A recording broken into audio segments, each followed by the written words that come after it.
Mr. Cosby is charged with aggravated indecent assault. In recent years, he has been the subject of allegations from over 30 individual women who say, The Cosby Show was once clearly one of Hollywood's most beloved sitcoms, but it was mercilessly canceled following a scandal involving Bill Cosby himself. Numerous networks actively stopped airing the show and announced that they would never collaborate with Bill Cosby again. What was that tragic event, and how severe was it to lead The Cosby Show to such a devastating end? Stay tuned until the end of this video to find out. In 2014, the enduring legacy of The Cosby Show took a significant hit amid the escalating public scrutiny surrounding Bill Cosby, as allegations of sexual assault, both new and long-standing, continue to tarnish his once stellar reputation. The fallout has not only impacted the actor personally, but has now reached one of his most iconic professional achievements. The nostalgia-focused TV network TV Land, which was scheduled to air multiple marathons of the beloved 80s family sitcom, has abruptly pulled all reruns of The Cosby Show from its schedule. According to The Hollywood Reporter, viewers who attempt to access clips of the show on TV Land's website are now met with an error message, signifying the network's decisive move to distance itself from the controversial figure. This decision highlights the broader implications for Cosby's body of work. The Cosby Show, once celebrated as a groundbreaking sitcom for its positive portrayal of an African-American family and its enduring cultural impact, has become entangled in the controversy surrounding its star. The network Centric, which also airs episodes of the show and is owned by Viacom, has not yet announced whether it will follow TV Land's lead in removing the sitcom from its lineup. This uncertainty reflects the growing challenge for networks and streaming services grappling with the moral and ethical considerations of airing content associated with figures facing serious allegations. Actress Raven Simonet, who portrayed Olivia Kendall, one of the Huxtable children on The Cosby Show, has also addressed her involvement in the burgeoning scandal. In response to a rumor suggesting that she was abused by Cosby during her time on the show, she took to Instagram on Wednesday to categorically deny the claims. "I was practically a baby on that show, and this is truly a disgusting rumor that I want no part of," she wrote. Raven Simonet emphasized that everyone on the set treated her with kindness and urged the public to exclude her from the allegations swirling around Cosby. Her statement underscores the personal toll that the controversy has taken, not only on Cosby himself, but also on those who were closely associated with his professional legacy. The repercussions for Cosby extend beyond the networks airing his classic sitcom. Netflix, which had planned to release a stand-up comedy special featuring Cosby on November 28th, announced that the project has been indefinitely postponed. Similarly, NBC has halted development on a planned new sitcom that was to feature the embattled comedian. These cancellations signify a broader industry-wide reckoning with Cosby's reputation and reflect the growing discomfort with associating high-profile projects with his tarnished image. The allegations against Cosby, which date back decades and involve multiple accusers, have led to a significant re-examination of his career and contributions to popular culture. For years, The Cosby Show was hailed as a triumph, portraying an upper-middle-class African-American family in a manner that was both relatable and aspirational. The show's success not only solidified Cosby's status as America's dad, but also broke barriers in television, offering a counter-narrative to stereotypes often associated with black families on screen. However, the weight of the allegations has prompted many to reconsider this legacy, raising difficult questions about the separation of art from the actions of its creator. The swift actions taken by TV Land, Netflix, and NBC are emblematic of the entertainment industry's evolving stance on issues of accountability. As more allegations come to light and public pressure mounts, the fate of The Cosby Show and other works associated with Cosby remains uncertain. For many, the decision to remove or distance such content marks a symbolic stand against misconduct, even as it forces audiences to grapple with the loss of a once-beloved cultural institution. Not only TV land, the mounting controversy surrounding Bill Cosby has led another network, Aspire, to cease airing reruns of his shows. Founded by NBA legend Magic Johnson in 2012, Aspire had been one of the few remaining networks that continued to broadcast Cosby's programs amid the escalating media firestorm. The network has now removed both I Spy and The Bill Cosby Show from its schedule, marking an end to their previously heavy rotation on the channel. Aspire has remained notably silent regarding its decision to pull the shows. Attempts to reach the network for comment via phone and email have gone unanswered. Previously, a company spokesperson had responded to inquiries with a neutral statement, noting that the Cosby series were still airing and that the network was closely monitoring the situation. No such comments have been issued since the shows were removed. This sudden silence suggests a significant shift in strategy for Aspire, which had previously demonstrated a strong commitment to showcasing Cosby's work. Both I Spy and The Bill Cosby Show were central to Aspire's programming lineup. I Spy, a groundbreaking 1960s secret agent buddy show co-starring Cosby and Robert Culp, was notable for its trailblazing depiction of an African-American actor in a leading role during a time when racial representation on television was limited. Meanwhile, The Bill Cosby Show presented Cosby as a Los Angeles high school teacher, offering a clean, family-friendly comedy without a laugh track, a creative choice that emphasized its thoughtful tone. Together, these series occupied a substantial portion of Aspire's daily schedule, often airing in multi-hour blocks, underscoring their importance to the network's identity. Aspire actively promoted Cosby's programs with interstitial advertisements celebrating his legacy as a comedic trailblazer and cultural icon. These promotions highlighted Cosby's contributions to clean comedy and his historic place in the entertainment industry.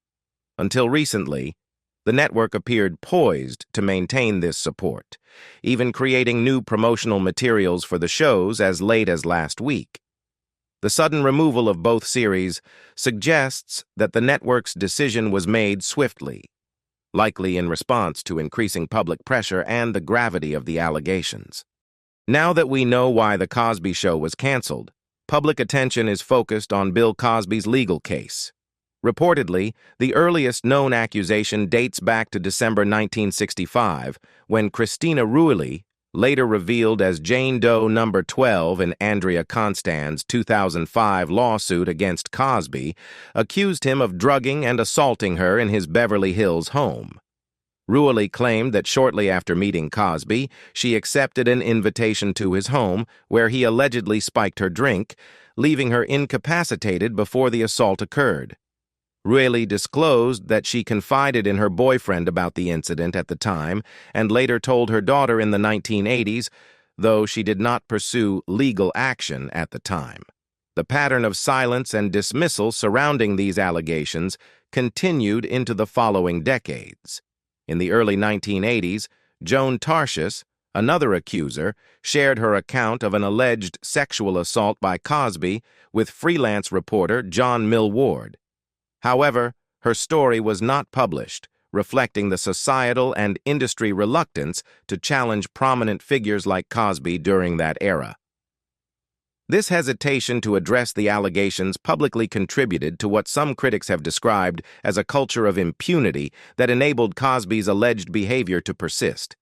In 1996, Victoria Valentino, a former Playboy playmate, participated in a videotaped interview as part of a proposed exposé on the lives of Playboy models.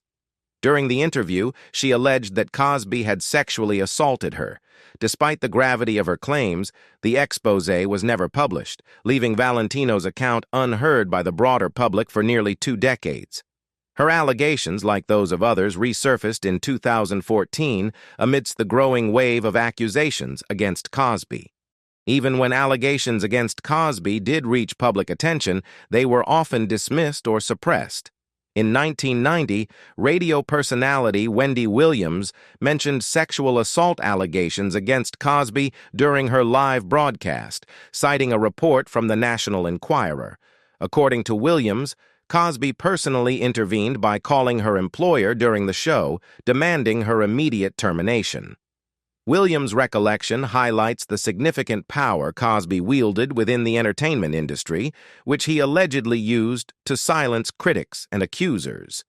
Bill Cosby's allegations don't stop there. On February 1st, 2020-year-old actress Lachelle Covington reported to authorities an encounter with Cosby at his Manhattan townhouse just days earlier, on January 28th. Covington alleged that Cosby acted inappropriately toward her during the visit. While specific details of the allegation were not widely publicized, the incident garnered attention due to Cosby's prominent status in the entertainment industry. Cosby denied the allegations, and after an evaluation by the New York City Police Department, NYPD, the district attorney's office chose not to file charges. The decision reflected the challenges victims often face in pursuing justice, particularly in cases involving high-profile individuals where evidence may be limited or disputed. The case of Andrea Constand, a former Temple University employee, brought further attention to the accusations against Cosby.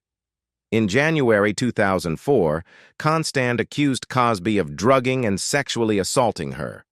She alleged that the incident occurred after Cosby offered her pills, which left her incapacitated and unable to consent. By February 2005, however, the Montgomery County District Attorney's Office declined to press charges, citing insufficient evidence. The decision not to pursue criminal charges prompted Constand to file a civil lawsuit in March 2005. In her filing, she named 13 potential witnesses, other women who reportedly had similar experiences with Cosby, in anticipation of a potential trial. This approach highlighted the broader scope of the allegations against him. The civil case was ultimately resolved with an out-of-court settlement in November 2006 for an undisclosed amount. While the settlement brought Constand's case to a close, it also left unanswered questions, as Cosby did not admit wrongdoing as part of the agreement. For many observers, the resolution was emblematic of how powerful figures could avoid full accountability through financial settlements, even as allegations mounted. Amid the fallout from the Constand case, another woman, California lawyer Tamara Lucier Green, came forward in February 2005 with her own account of misconduct by Cosby. Green alleged that Cosby had behaved inappropriately toward her in the 1970s. She described an incident where she claimed he offered her pills under the guise of helping her with a health issue, which she said left her feeling disoriented and vulnerable. Cosby's legal team swiftly denied Green's claims, stating that he had no recollection of her or the alleged incident. This response was consistent with Cosby's broader strategy of refuting allegations and questioning the credibility of accusers. In addition, among the numerous accusers who have come forward, Beth Ferrier and Sean Upshaw Brown stand out for their detailed accounts of alleged drugging and sexual misconduct, as well as their involvement in broader narratives that have shaped public understanding of Cosby's behavior. Beth Ferrier, one of the anonymous Jane Doe witnesses in the 2005 civil lawsuit brought by Andrea Constand, publicly shared her story in a July 2005 interview with the Philadelphia Daily News. Ferrier alleged that in 1984, during what she described as a consensual relationship with Cosby, he drugged her coffee without her knowledge. According to Ferrier, she consumed the coffee and soon after lost consciousness. When she awoke, she found herself in a disoriented state, with her clothes partially removed. Ferrier did not immediately report the incident to authorities, citing fear and confusion, a sentiment echoed by many of Cosby's other accusers. Ferrier's account adds to a disturbing pattern of allegations involving Cosby and the use of drugs to incapacitate women. Her decision to come forward as part of the Constant case was significant, as it introduced corroborative testimony from other women who alleged similar experiences. The consistency among these stories, many involving drugged drinks, loss of consciousness, and subsequent sexual assault, strengthened the broader case against Cosby, even as he vehemently denied the allegations. Sean Upshaw Brown, with whom Cosby admitted to having an extramarital affair in the 1970s, also accused him of drugging and raping her. In 2005, Brown spoke to the National Enquirer, alleging that the final time she was intimate with Cosby, he had drugged her. Brown's account suggested a breach of trust within their relationship, as she claimed to have previously engaged in consensual encounters with him. This betrayal of trust is a recurring theme among Cosby's accusers, many of whom initially viewed him as a mentor, friend, or romantic partner. Brown's connection to Cosby is further complicated by her daughter, Autumn Jackson, who claims to be Cosby's illegitimate child. Jackson became embroiled in a high-profile extortion case in 1997 after threatening to expose her parentage in the Globe tabloid unless Cosby paid her millions of dollars. Cosby denied being Jackson's father, and DNA testing was inconclusive. Jackson was subsequently convicted of extortion, but the incident drew significant media attention to Cosby's private life, casting shadows on his family-friendly public persona. In 2015, amidst renewed scrutiny of Cosby's alleged misconduct, Brown expanded on her earlier claims in a detailed interview. By revisiting her story, Brown joined a growing number of women who came forward during the mid-2000s to share experiences of alleged abuse, reigniting public and legal interest in Cosby's past behavior. Brown's willingness to elaborate on her claims further underscored the recurring themes of power, manipulation, and drugging that had emerged in the allegations against Cosby. The June 9, 2006 article published by Philadelphia Magazine, titled Dr. Huxtable and Mr. Hyde, and written by Robert Huber, marked a pivotal moment in the public's growing awareness of the allegations against Bill Cosby. The title alluded to the duality of Cosby's public image as the affable, fatherly Dr. Cliff Huxtable on The Cosby Show, and the darker, disturbing allegations of misconduct leveled against him by multiple women. Huber's article provided graphic details about the claims made by Andrea Constand, as well as similar accounts shared by Tamara Green and Beth Ferrier, weaving a narrative that challenged the integrity of Cosby's carefully cultivated public persona. The article revisited Andrea Constand's allegations of being drugged and sexually assaulted by Cosby in 2004. Her account was detailed and corroborated by similar stories from Green and Ferrier, painting a pattern of alleged predatory behavior that spanned decades. Huber noted how Cosby's legal team had effectively managed to push the allegations to the back burner, suggesting that the comedian's wealth, influence, and legal resources had enabled him to evade accountability. Yet, as Huber ominously predicted, the allegations had the potential to bubble up to destroy him, foreshadowing the eventual downfall of Cosby's career and public reputation. The article also served as a catalyst for Barbara Bowman to come forward publicly. Inspired by Constand's bravery, Bowman could no longer remain silent and chose to share her own experiences of alleged drugging and sexual assault by Cosby. Her story was later detailed in the magazine's November 1, 2006 issue, adding yet another voice to the growing chorus of accusers. Bowman described incidents that took place in early 1986 when she was an 18-year-old aspiring model and actress. Introduced to Cosby through her talent agent, she initially viewed him as a trusted mentor and friend. Cosby's reputation as a benevolent figure in the entertainment industry, coupled with his promises to help Bowman's career, made her feel safe in his presence. However, according to Bowman, this mentorship turned sinister.